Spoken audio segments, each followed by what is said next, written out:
sommes aujourd'hui au Théâtre du Gymnase, inauguré en 1804 et qui a accueilli des artistes de renom tels que Édith Piaf, Jacques Brel ou Aznavour.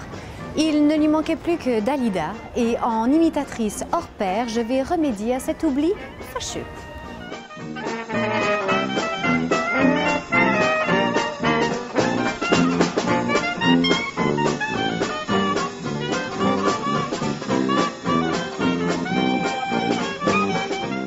Dès son ouverture, au début du 19e siècle, le Théâtre du Gymnase connaît de francs succès, avec des vaudevilles, des mélodrames et des féeries, adaptés au goût d'un public amateur de gros rires, d'émotions fortes et de merveilleux.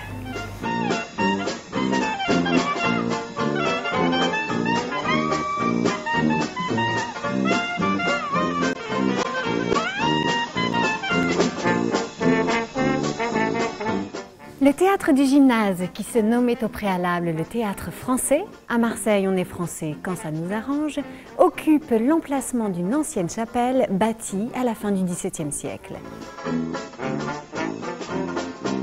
Le public marseillais est depuis longtemps considéré comme très difficile, un caractère volcanique et euphorique dans le succès et impitoyable dans l'échec. Mais son attachement pour ce théâtre est réel. C'est pourtant un Américain qui le sauvera de la démolition.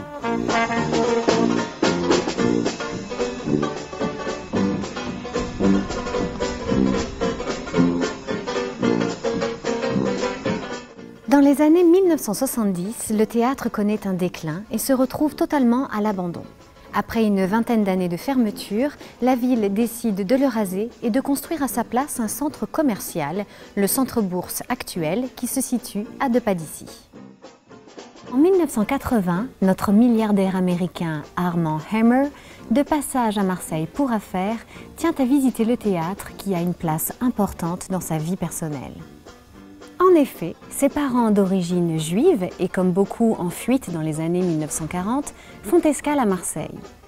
Mais même en guerre, le public continue à se distraire.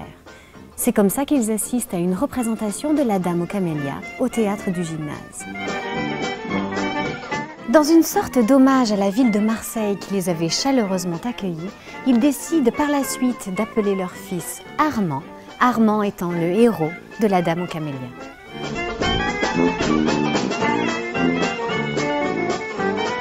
40 ans après, Armand Hammer, assommé par son état de vétusté, décide de financer les travaux de réhabilitation du théâtre.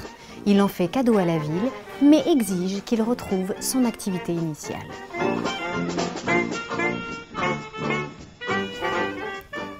Bon, chose promise, chose due.